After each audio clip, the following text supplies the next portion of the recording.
The 626th edition of the MMA Gambling Podcast on the Sports Gambling Podcast Network is brought to you by Underdog Fantasy. Underdog is giving away $15 million in their Best Ball Mania 5. Sign up with promo code MMASGPN to claim your first-time deposit offer of up to $250 in bonus cash. That's UnderdogFantasy.com, promo code MMASGPN. And we're also brought to you by Rhythm. Rhythm's college football and NFL picks and projections are now live. Claim your 7-day free trial today by going to sportsgamblingpodcast.com/rhythm. That's sportsgamblingpodcast.com/RITHMM.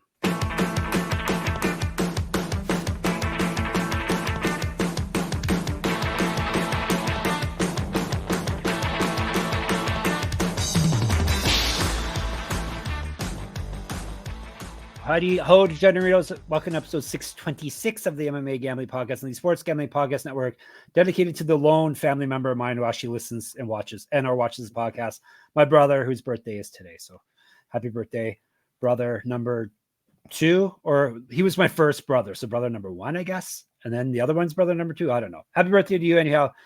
And happy birthday to all of you, because it's all your birthday one of these days. Thanks for coming to the show.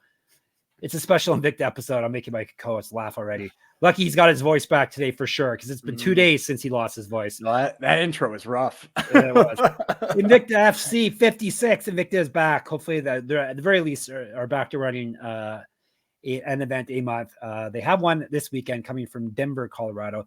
This is Friday as well. So we've got you Thursday morning. We've got you Friday morning. This is a Friday night event. So, and then we'll have the amazing UFC event to cover starting tomorrow, which is going down Saturday. So we've got you covered. And I would be one of the people that have you covered. Jeff Chalks Fox, aka the bearded one. As I said, today is Invicta. I have a man who's very good at capping these non-UFC events. He's actually good. I wouldn't say he's good at UFC. He's been better than me for a few weeks, but overall, he's pretty crappy overall. Let me tell you, I don't want to throw him under the bus right before he gets to shine. It's the voiceless one, Daniel Gumby Vreeland. Hello. A lot better than you recently. Yeah, a couple weeks, but still, there's a long way to go. I think it's been over a month, man, since you've beaten me in an event. So lucky I'm going on. Okay, the events I missed for vacation. Should I send you my picks anyhow? I don't know how you want to do that. I mean, I'm not going to read them on the air. That would be really boring. I also haven't figured out a co-host situation yet. So should we have auditions?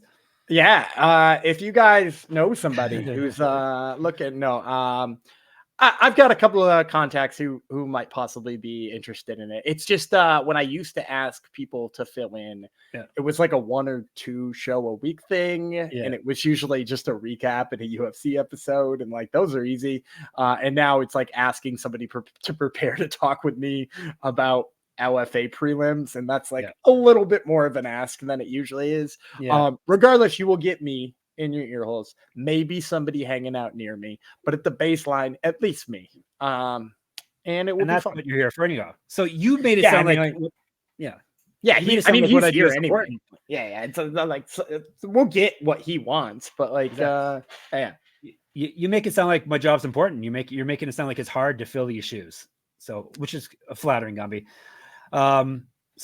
That's still some episodes away. Sorry. I'm still around for a few more episodes, people, including this one, Invicta, which is good. I do like Invicta. I also like the sports gambling podcasts, not just because the bosses run it, but they have launched their 32 NFL team previews. That's a lot of NFL going on. And as a bonus, each team preview will include a code word. Submit the 32 code word phrase. You can be the lucky winner who gets a $500 NFL Circa future bet. Subscribe wherever you get your podcasts and the SGPN app, and of course on YouTube. So Invicta FC 56 Maia versus first you should tell people to subscribe to our YouTube as well. Go ahead. Yeah, so subscribe to our YouTube as well. If you want to turn off notifications, that's fine. But help us keep those numbers coming up, because if you want to regularly get things like Brave CF breakdowns, breakdowns, and UAE Warrior breakdowns, which, by the way, I did pretty well on UAE Warriors. If you want to keep getting breakdowns from those kinds of shows, we could use a couple more subscribers. So please, even if you're listening and not watching, head on over to YouTube and just click subscribe, turn off the notifications, and we appreciate the hell out of it. I'm glad you did good, because a lot of people watch UAE Warriors episodes. So apparently it's a popular promotion. So I went 3-1 with a cancellation and netted about a unit. So Fantastic. We're all about Gumby's units. Invicta FC. This isn't the greatest Invicta event, is it? At least not on paper. I think it's got a lot of promise. There's a couple of fighters who are coming to the organization for the first time. You got a jungle champion on there. Yep. You got a champion of Flamenco FC. Do you know about Flamenco FC? Yeah, I've heard of it. Yes, I have. You got Flamenco from the Alexander Flamenco from Bellator. That's his organization.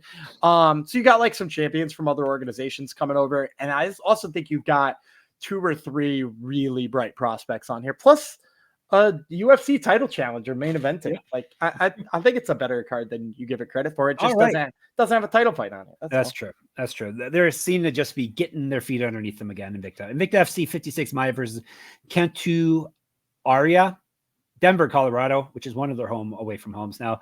Friday 9 p.m. Eastern on the CBS Sports Network. We got 8 fights. Another good thing about Invicta, they have compact fight cards that they don't make you watch for 7 hours. And they have a pretty good broadcast team too. Actually, the whole product is pretty dang good there. So we're going to give you 5 fights out of the 8. And then Gumby, hopefully we'll have some bonus lightning round picks for the at least 1 or 2 of the other ones for you. We're going to start off with the prelim fight down at atomweight. Flor Hernandez from Mexico versus Ana Palacios from Mexico as well. 3 5-minute rounds, 105 pounds. Palacios Guerrera. 8-3-1, 1 knockout, 5 submissions. She's been knocked out once. This is her debut in Invicta. She's gone 1-2 and 6-2 over her last 3 and 8, respectively. Won her last fight via submission.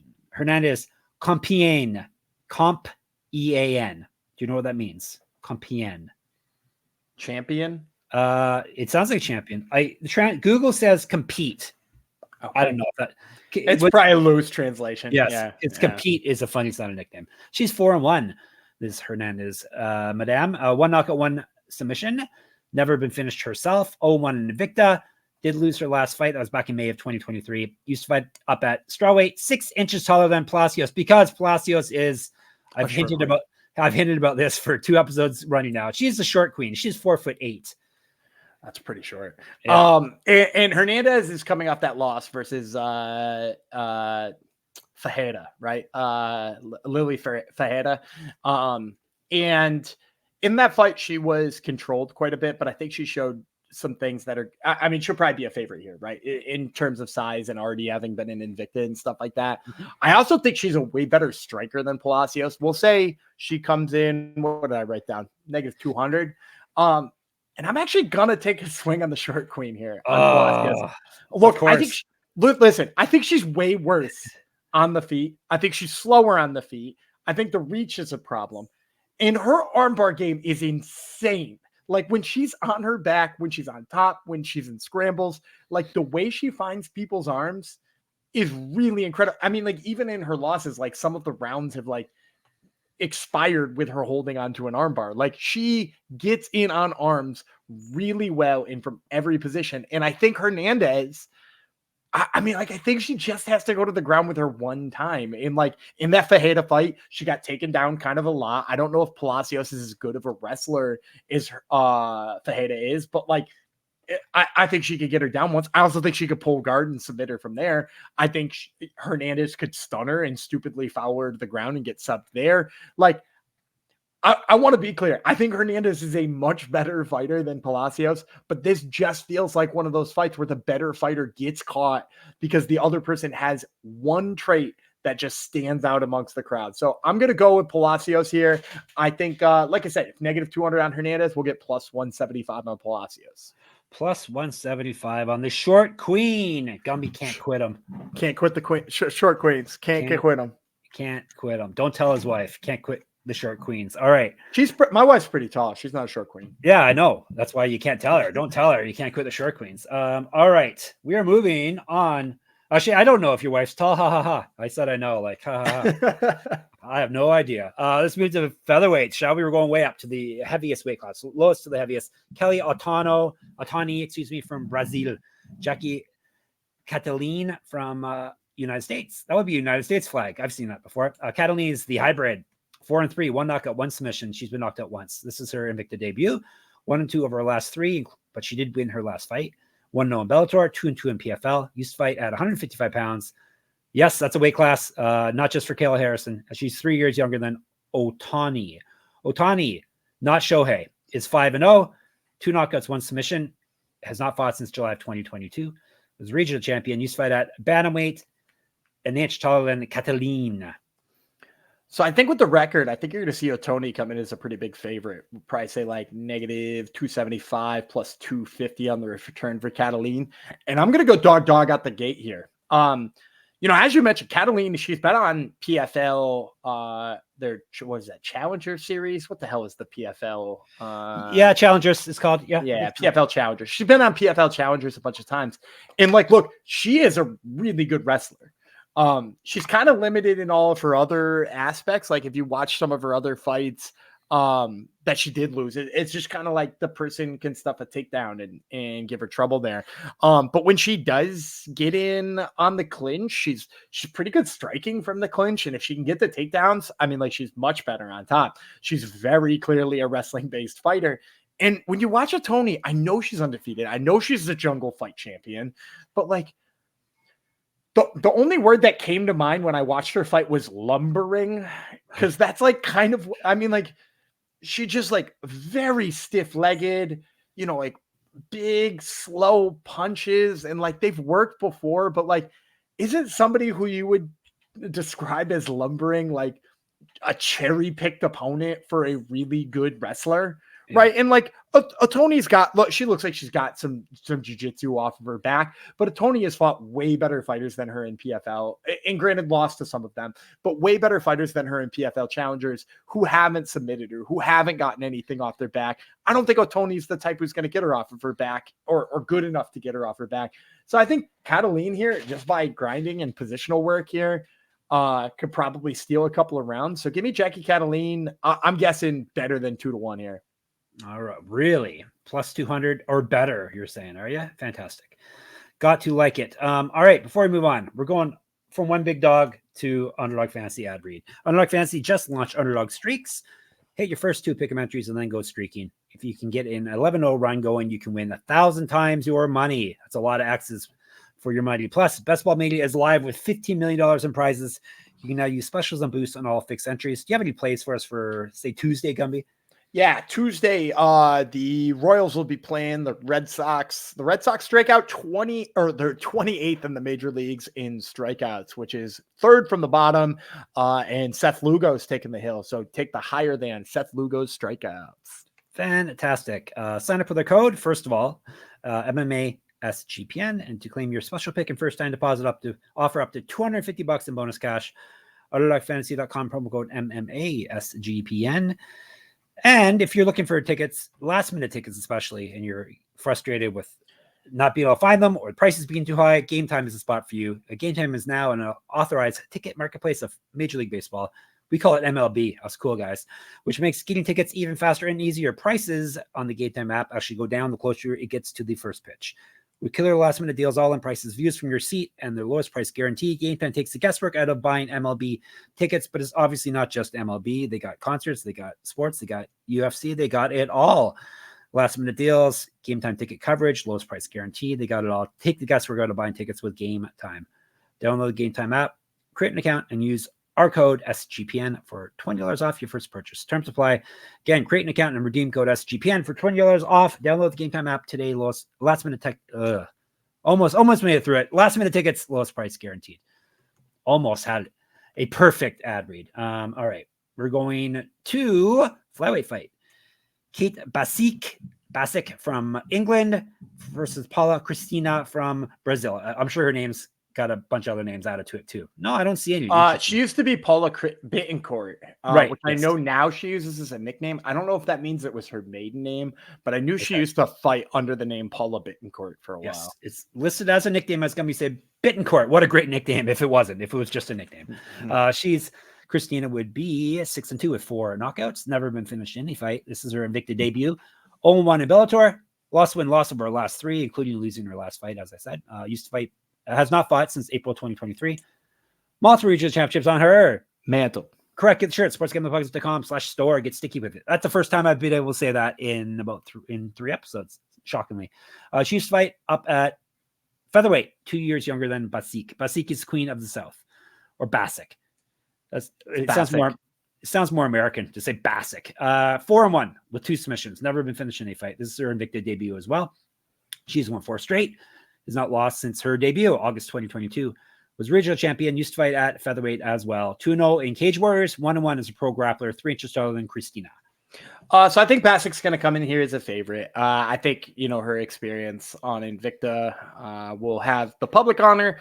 So we'll say like negative 175-ish. Because, the records are pretty close. And Cristina's obviously fought some pretty good competition too. I'm going to go Bacik here. I think, a couple of things stick out for reasons. First of all, her jiu-jitsu is outstanding. I really love the work she does on the ground. Especially from top control, but even off of her back, she's really good there. And then for Cristina, I think she's the faster and maybe more technical striker. But one of the things I don't like about her technique is there's not a lot of extension on her punches.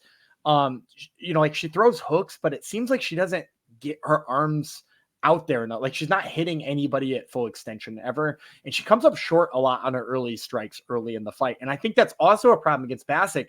Because first of all, Bacik wants you to try to close the distance. She wants you to be close to her so that she can work her submission game. And then on top of that, she actually throws a lot of kicks in her own right. So like if she stays on those kicks early, she could really frustrate Cristina into kind of rushing in when she doesn't need to, or rushing in to try to like break up that rhythm. And that's when she could get to the ground game. And I think once it's on the ground game, Bacik's going to be so much better here. So hopefully that number stays low enough that the money line looks good on its own. And if it does, and even if it doesn't, I'm here on Kate Bacik. All right, there we go. We're up to the co-main event already. Valesca Machado. More on her in a bit. You may recognize her by another name. She's from Brazil versus Yulia Ostroverkhova from Russia. I'm sticking with Ostroverkhova. Is that right? Ostroverkhova. He made it rhyme. Even better. Ostroverkhova. We'll tell you about her first. It's not an act, people. I'm telling you, this is not an act. Ostroverkhova is 9-2-1, 3 knockouts, 2 submissions. She's been submitted twice. This is her debut in Invicta. 1-1-1 over her last 3, 6-1-1 over her last 8. Won her last fight via submission. Was regional champion. Used to fight at 125 pounds. That would be flyweight. Machado, Tina Black. You may know her as one of the best nicknames around. 13-4 with 1 no contest, 5 knockouts, 1 submission. Never been finished in a fight. 3-1 in Invicta. Used to be the champion. She's won 5 of her last 6. Got won her last fight via knockout. That was for the Uriah Faber A1 championship. Went 0-1 on Contender Series. Used to fight down at atomweight. Regional champion. Missed weight before at strawweight, but that was in her debut, so she's had no trouble since then. 6 years younger than Ostroverkhova. Did you happen to see that knockout at Uriah Faber's A1? I think I did. Remind me though. She knocked out Lisa Malden with like a 1-punch, vicious right hand. Yeah. Like just dropped her cold, which you don't see a lot of at strawweight. So it like stuck out to me. I'm having a tough time lining this one, honestly, because you got Ostroverkhova who's coming over from like maybe not the best promotions in the world, right? I want to say she came from Flamenco FC. Yep.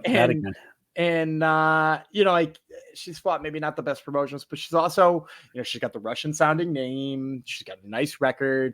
And then you got Tina Black, who fought on Contender Series and has fought for the Invicta title and is coming off of fighting for the Invicta title. So like, I'm just going to say pick them. I don't really know what side the book's going to want to be in on. But the side I want to get in on is Ostroverkhova. How dare you? If you watch that, well, look, if you watch that fight that Valesca Machado had with Danny McCormick for the Invicta title, like, yes, she's still a good kickboxer, right? And also, I just have to be on record saying, I think I've never picked the Tina Black fight, right? I think I've been in on her every time she's lost and not been in on her every time she's won. So like, I don't know what to do with her anymore because she is like a good kickboxer. And then sometimes you're like, man, why does she not able to wrestle at all? And then one time I picked her because I didn't think she'd be able to wrestle. It was the Karolina Wojcik fight, and she out wrestled Karolina Wojcik, and I was like, what the hell is this?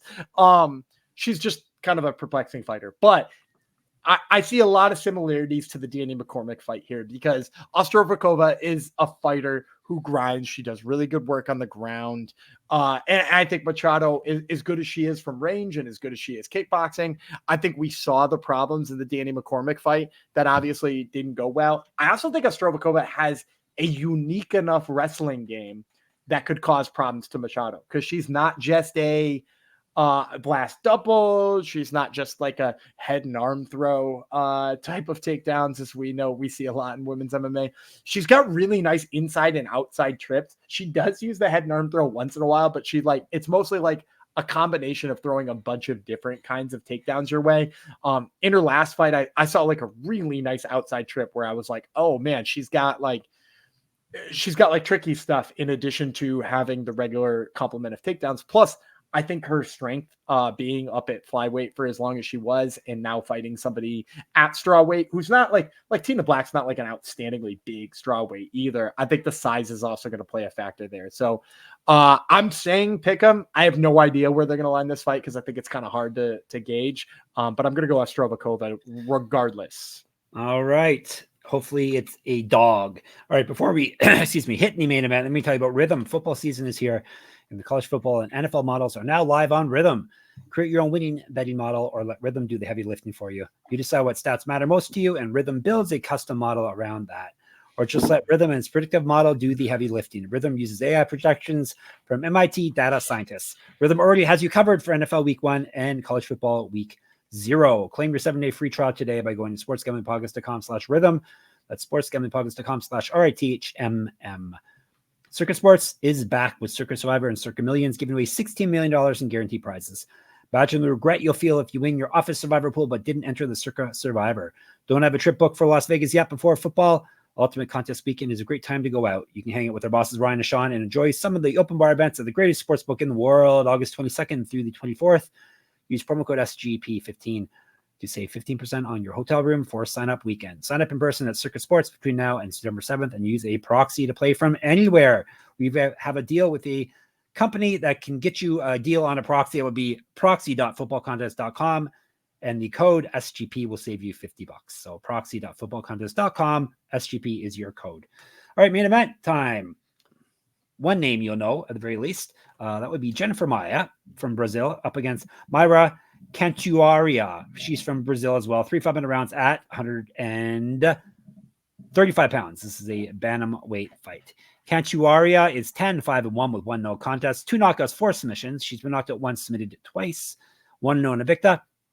1-2 over her last 3, 7-2 over her last 9. Won her last fight via submission.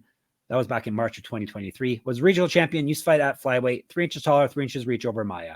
Maia, 21-10-1, 4 knockouts, 5 submissions. She's been knocked out once, submitted once. 4-2 in Invicta, and used to be the flyweight champion. She went 6-6 in the UFC.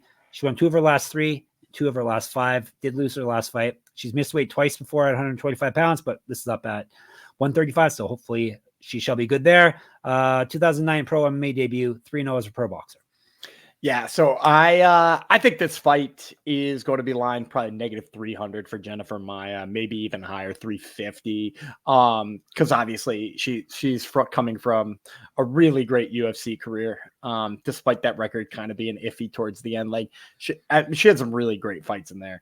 And I'm gonna pick Jennifer Maia. I think if you watch Cantuaria's previous fights, like she got grinded out by Jamie Lynn Horth. And I like Jamie Lynn Horth. I think she's a fun prospect too.